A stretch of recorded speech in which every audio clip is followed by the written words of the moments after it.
The game of life, ज़िंदगी को जीने के तरीके। आज हम बात करेंगे कि ज़िंदगी को जीने का क्या तरीका है। ज़्यादातर लोग ज़िंदगी को एक लड़ाई समझते हैं, पर ये एक लड़ाई नहीं, एक गेम है। और ये गेम जब तक नहीं खेल सकते जब तक आप भगवान का, इस गेम का जो खेलने का तरीका है, जो भगवान का तरीका है, वो नहीं सीख लेते। और वो तरीका है गिविंग एंड रिसीविंग। मतलब जैसा आप देंगे वैसा आप पाएंगे। वो कहावत है ना, जो बोएंगे वही काटेंगे। अगर आप किसी से घृणा करेंगे वो भी आपसे घृणा करेगा। अगर आप प्यार करेंगे तो वो भी आपसे प्यार करेगा। अगर आप किसी की बुराई करेंगे तो वो भी आपकी बुराई करेगा। अगर आप किसी को धोखा देंगे तो आपको भी कभी ना कभी धोखा ज़रूर मिलेगा। तो इसका मतलब है कि आप जैसा सोचेंगे, जैसा इमेजिन करेंगे, तो आज नहीं तो कल आपको वैसा ज़रूर होगा आपके साथ। अब आप अच्छा सोचो या आप बुरा सोचो, जैसा आप दोगे वैसा ही आपको वापसी मिलेगा। तो अगर आपको एक सक्सेसफुल लाइफ चाहिए तो हमें अपनी सोच को, हमें अपनी इमेजिनेशन को ट्रेन करना पड़ेगा। और हम क्यों नहीं कर सकते? आप क्यों नहीं कर सकते? आप सब कुछ कर सकते हो। भगवान ने सबको एक जैसा बनाया है, पर सोचने का काम उसने हमें दिया है। बस हमको पता नहीं है कि अपनी सोच को, अपनी इमेजिनेशन को ट्रेन कैसे करें। हम कैसे अच्छा सोचें, हम कैसे अपनी लाइफ को अपनी सोच के हिसाब से आगे बढ़ा सकें। तो हम जिस तरीके की बात करें, जिस ट्रेनिंग की हम बात कर रहे हैं, उस ट्रेनिंग को इंग्लिश में बोला जाता है the scissors of the mind. मतलब हम अपनी सोच को, हम अपनी इमेजिनेशन को रोज़ चेंज करते हैं, रोज़ बदलते हैं। कभी इधर से काटते हैं, कभी उधर से काटते हैं, कभी उधर से जोड़ते हैं, कभी उधर से उधेड़ते हैं। जैसे जैसे दिन, महीने, साल निकलते रहते हैं, हमारी सोच जो है वो उन्हीं दिन, उन्हीं सालों के हिसाब से बदलती चली जाती है। हमने जो सोच या जो हम अपने लिए या किसी के लिए इमेजिन करते हैं, वो शायद 2 साल बाद हम वही सेम चीज़ नहीं सोच रहे होते। जैसे जैसे महीने और साल निकल जाते हैं, हमारी सोच हमारे आउटर वर्ल्ड के हिसाब से होने लगती है।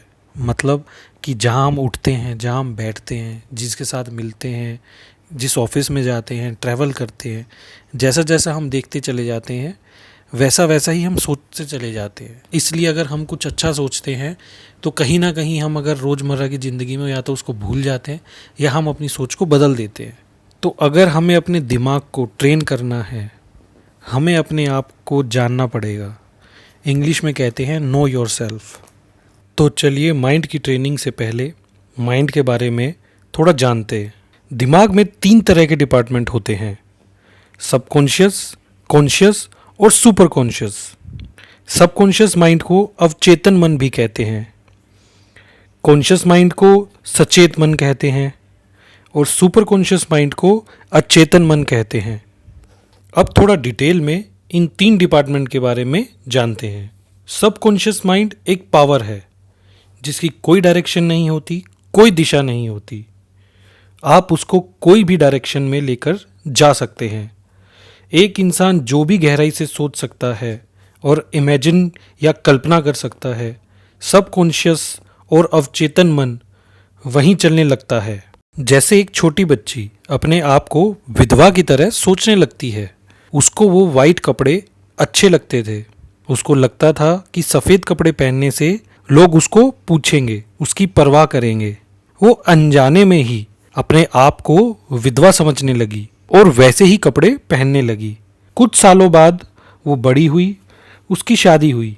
वो अपने पति से बहुत प्यार करती थी और कुछ टाइम बाद उसका पति मर गया।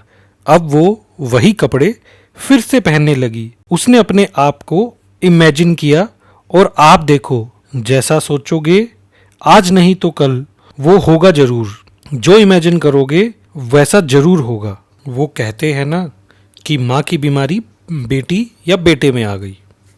तो कहीं ना कहीं जब हम छोटे होते हैं, हम अपने माँ या अपने पिता को किसी प्रॉब्लम में या किसी बीमारी में अगर देख लेते हैं और हम अपने आप को इमेजिन करने लगते हैं कि अगर मेरे को ये हुआ तो मैं ऐसा करूँगा या ऐसा करूँगी, तो कहीं ना कहीं वो बीमारी हमें ज़रूर लग जाती है।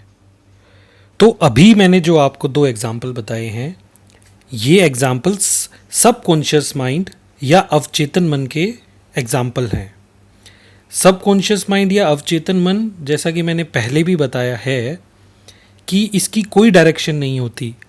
आप कुछ सोच लेते हैं और उसको भूल जाते हैं या छोड़ देते हैं, लेकिन कहीं ना कहीं वो हमारे दिमाग में, हमारे सबकॉन्शियस माइंड में, हमारे अवचेतन मन में रहती हैं। तो इसीलिए हमें अपनी सोच को, हमें अपनी इमेजिनेशन को बहुत सोच समझ कर करना चाहिए, नहीं तो वो हमारे दिमाग में कहीं ना कहीं रह जाती हैं। वो आज नहीं तो कल हमारे सामने जरूर आती हैं।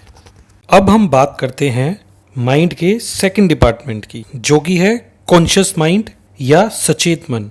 सचेत मन आपकी डेली लाइफ से इंस्पायर होता है। जैसे जैसे आप देखते हैं और करते रहते हैं, वैसा वैसा आपका कॉन्शियस माइंड सोचता रहता है। वो रोज़ मौत देखता है, बीमारियां देखता है, गरीबी देखता है, और वही आपके कॉन्शियस माइंड में चला जाता है। इसीलिए वो कहावत है कि अच्छे दोस्त बनाइए, अच्छी जगह काम कीजिए, अच्छे लोगों से मिलिए, अच्छी बात कीजिए, क्योंकि उसी से आपका कॉन्शियस माइंड बनता है। अब हम बात करते हैं माइंड के तीसरे डिपार्टमेंट की, जो कि है सुपर कॉन्शियस माइंड या अचेतन मन। इसको गॉड्स माइंड या भगवान का दिमाग भी कहा जाता है। ये माइंड सिर्फ अच्छा सोचता है, जो कि महापुरुषों का होता है, जैसे कि गुरु नानक जी, गौतम बुद्ध जी। ये लोग नॉर्मल हम जैसे, आप जैसे लोगों के तरह नहीं सोचते हैं। जब आप अपने कॉन्शियस या सब कॉन्शियस माइंड को विजय पा जाएंगे, तब जाकर आप सुपर कॉन्शियस माइंड के पास पहुंचेंगे। सुपर कॉन्शियस माइंड को आप कह सकते हैं something too good to be true, मतलब सच्चा होना अच्छा होता है।